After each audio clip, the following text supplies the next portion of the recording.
নমস্কার বন্ধুরা, আমার চ্যানেলে আমি আপনাদেরকে স্বাগত জানাই।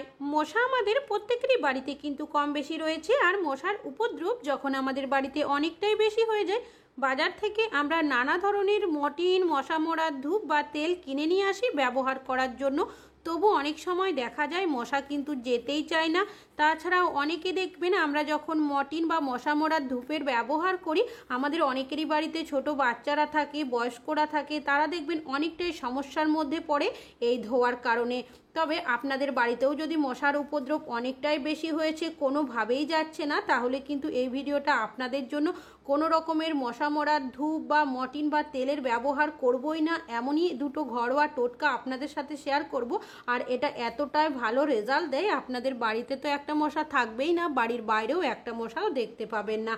চলুন দেখে নেওয়া যাক আপনারা কিভাবে কোনো রকমের মশা মারার ধূপ, মর্টিন বা তেলের ব্যবহার ছাড়াই ঘরোয়া উপায়ে খুব সহজেই মশা বাড়ি থেকে তাড়িয়ে দিতে পারেন।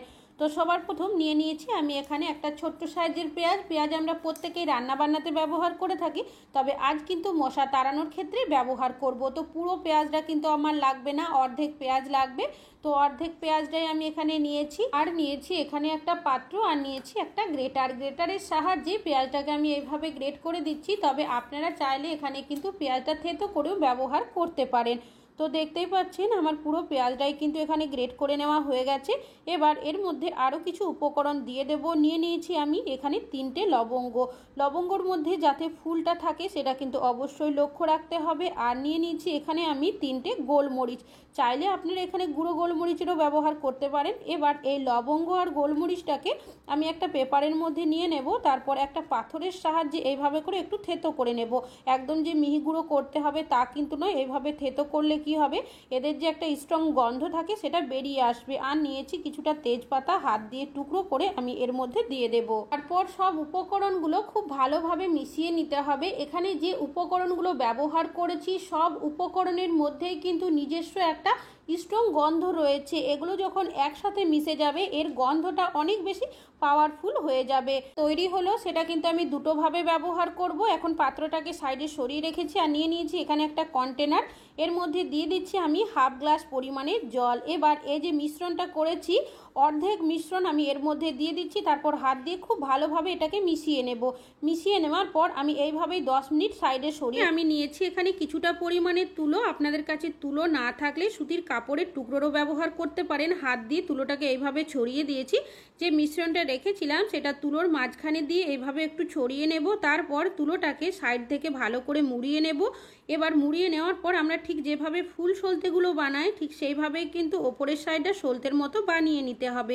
তো দেখতেই পাচ্ছেন এটা কিন্তু তৈরি হয়ে গেছে। আপনারা চাইলে এইভাবে কিন্তু বানিয়েও রেখে দিতে পারেন পরে ব্যবহার করার জন্য।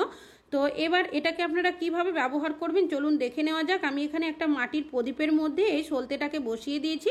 আপনাদের কাছে যদি মাটির কোনো পাত্র থাকে সেটারও ব্যবহার করতে পারেন, বা যদি কোনো পাত্র না থাকে, যে পাত্র স্টিলের আপনারা ব্যবহার করেন না কোনো কাজে, সেটার মধ্যেও এভাবে দিতে পারেন। কিছুটা পরিমাণে সর্ষের তেল দিয়েছি, আপনারা কিন্তু চাইলে নিমের তেলেরও ব্যবহার করতে পারেন। তারপর প্রদীপটাকে আমি জ্বালিয়ে দিয়েছি। এটা কোথায় কিভাবে ব্যবহার করবেন চলুন দেখে নেওয়া যাক। আমরা কিচেনে যখন রান্না বান্না করি বিশেষ করে দেখবেন সন্ধ্যাবেলার দিকে এতটাই মশার উপদ্রব বেশি হয়ে যায় আমরা কিন্তু কোনোভাবেই দাঁড়িয়ে থাকতে পারি না। তো এইভাবে করে কিচেনের মধ্যে যদি প্রদীপটাকে কিছুক্ষণ ঘুরিয়ে দিতে পারেন, এর যে ধোয়ার একটা স্ট্রং গন্ধ থাকে, এর গন্ধের কারণে দেখবেন মশা কিন্তু বাড়িতে 1 মিনিটও থাকতে পারবে না।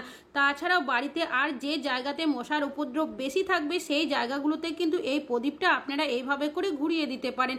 বিশেষ করে প্রত্যেকটা রুমের মধ্যে যদি সন্ধ্যাবেলা এইভাবে করে ঘুরিয়ে দেওয়া হয় দেখবেন বাড়িতে কিন্তু মশার উপদ্রব অনেকটাই কম হয়ে যাবে। জানালার সাইড করে প্রদীপটাকে ঘোরাবেন। তাছাড়া অনেক সময় মেন দরজার সামনেও দেখবেন মশা দরজা খুললেই বাড়ির ভেতরে ঢুকে আসে। মেন দরজার সামনেও কিন্তু এইভাবে করে আপনারা কিছুক্ষণ ঘুরিয়ে দিতে পারেন। তাছাড়াও আর যে জায়গাতে মশার উপদ্রব অনেকটাই বেশি থাকবে সেই জায়গাতে তো অবশ্যই এইভাবে করে আপনারা প্রদীপটাকে ঘুরিয়ে নেবেন। চাইলে একটা রুমের সাইডেও কিন্তু প্রদীপটা কিছুক্ষণের জন্য রেখে দিতে পারেন, যে রুমের মধ্যে মশা অনেকটাই বেশি থাকবে। তবে যেখানেই প্রদীপটা রাখবেন আশেপাশে কিন্তু কোনো কিছু জিনিসপত্র আপনারা রাখবেন না। আর এইভাবে যদি আপনারা প্রদীপটা জ্বালান এতটা সুন্দর জ্বলে থাকবে, আপনারা নিজেরা যখন জ্বালাবেন দেখবেন আর এর জ্বালানোর সাথে সাথে পুরো ঘরের মধ্যে একটা স্ট্রং গন্ধ কিন্তু সৃষ্টি হবে। তবে প্রদীপটা নিভে যাওয়ার পরেও দেখবেন যখন ধোঁয়াটা থাকে সেই ধোঁয়াটার গন্ধটাও কিন্তু অনেকক্ষণ পর্যন্ত থাকে। তা আপনারা কিন্তু টয়লেটের মধ্যে অবশ্যই এইভাবে করে প্রদীপটাকে ঘুরিয়ে দেবেন। টয়লেটের মধ্যেও কিন্তু মশার উপদ্রব অনেকটাই থাকে। আশা করছি আপনাদের মশা তাড়ানোর এই টিপসটা কাজে আসবে। আরও একটা টিপস আমি আপনাদের কাছে শেয়ার করছি, চলুন দেখে নেওয়া যাক। আমি সাইডে সরিয়ে রেখেছিলাম সেটাই নিয়েছি, আর নিয়ে নিয়েছি একটা পুরনো ছাঁকনি, আর নিয়েছি একটা কন্টেনার। এবার এই মিশ্রণটাকে আমি ছেঁকে নিচ্ছি।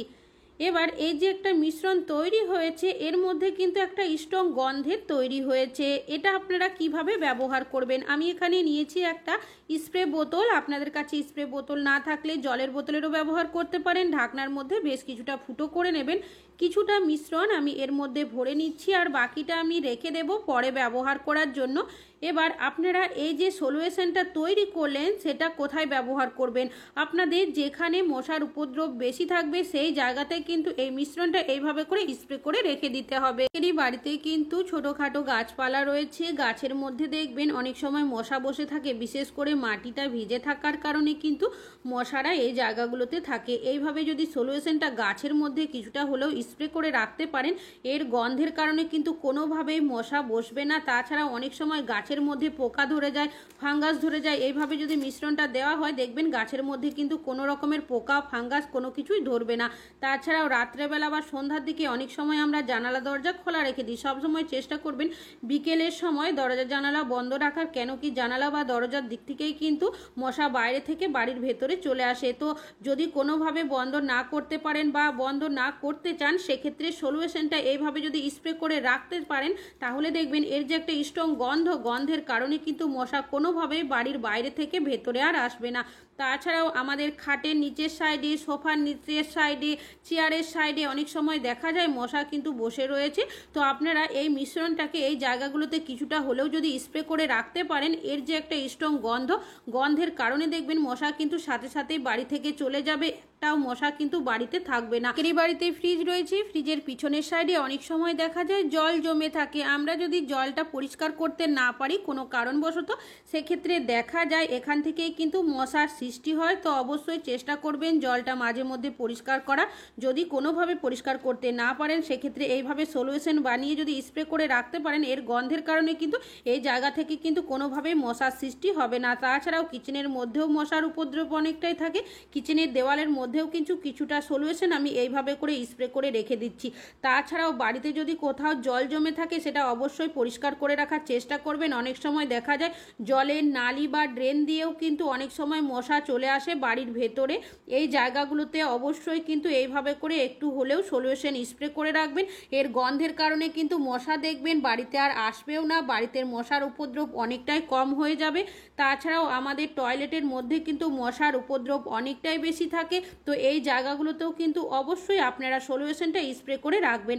আশা করছি মশা তাড়ানোর দুটো টিপস আমি আপনাদের কাছে শেয়ার করছি, যেটা সহজ বলে মনে হবে আপনারা কিন্তু সেটা অ্যাপ্লাই করতে পারেন। আজকে এখানেই শেষ করছি, আবার চলে আসবো আরও নতুন ভিডিও নিয়ে।